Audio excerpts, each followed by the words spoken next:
আল্লাহর বান্দা গরিব যুবক সন্তান মানুষের বাড়ি কাজ করে যা পায় তা দিয়া সংসার চালায়। আজকে বাজারে গেছে টাকা নিয়া বেতন নিয়া বাজার করবে, গিয়া শুনে আল্লাহর কালাম পাওয়া যায়, ঘরে রাখলে বরকত।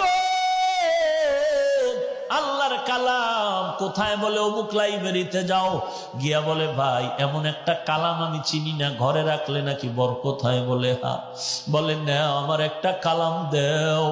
আল্লাহর কালাম টাকা দিয়া কিনিয়া বান্দায় মাথায় নিছে। বলে এটা নিচে রাখবা না, মাথার উপরে সম্মানে রাখবা।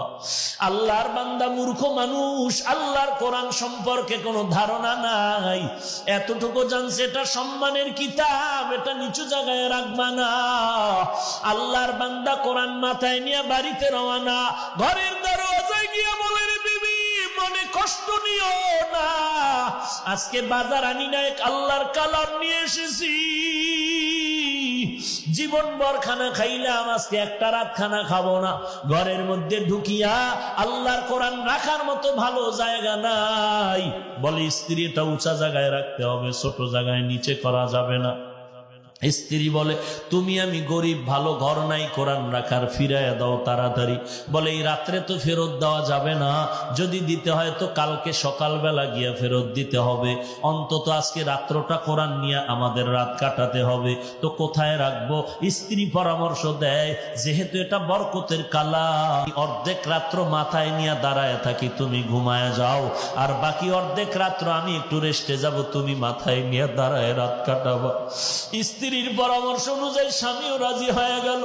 আল্লাহর কালাম স্ত্রী মাথায় নিয়ে পাহারা দেয়। আল্লাহর কালাম, আল্লাহর বান্দা ঘুমায়, আল্লাহর বান্দি কোরআন মাথায় নিয়ে দাঁড়িয়ে আছেন। অর্ধরাত্র স্ত্রী, অর্ধরাত্র স্বামী। ফজরের আজান হয়ে গেল, একজন ওযু বানাইয়া নামাজ পড়লেন। সকালবেলা বলে কোরআনটা বাজারে ফেরত দাও। আল্লাহর বান্দা বলে এত কষ্ট করে আল্লাহ ভিতরে কি আছে একটু খুলিয়া তো দেখলাম না। দোনোজনে বসিয়া বলে দেখি আল্লাহর কালামটা কেমন। আল্লাহর বান্দার বান্দি দোনোজনে কোরআন খুলিয়া পৃষ্ঠা উল্টায় আর বলে হাযা কালামু রাব্বি, এটাই কি আমার মালিকের কালাম, এটাই কি আল্লাহর কথা। এই কোরআন পৃষ্ঠা উল্টায় আর দেখে, আর চোখের বাণী সারিয়া কান্না করে, কোরআন বুঝতে পারি না, চিনতে পারলাম না। আল্লাহ বলেন বান্দা আমার কোরআনের যারা সম্মান করছে আমি তোদের সম্মান বাড়ায় দিব।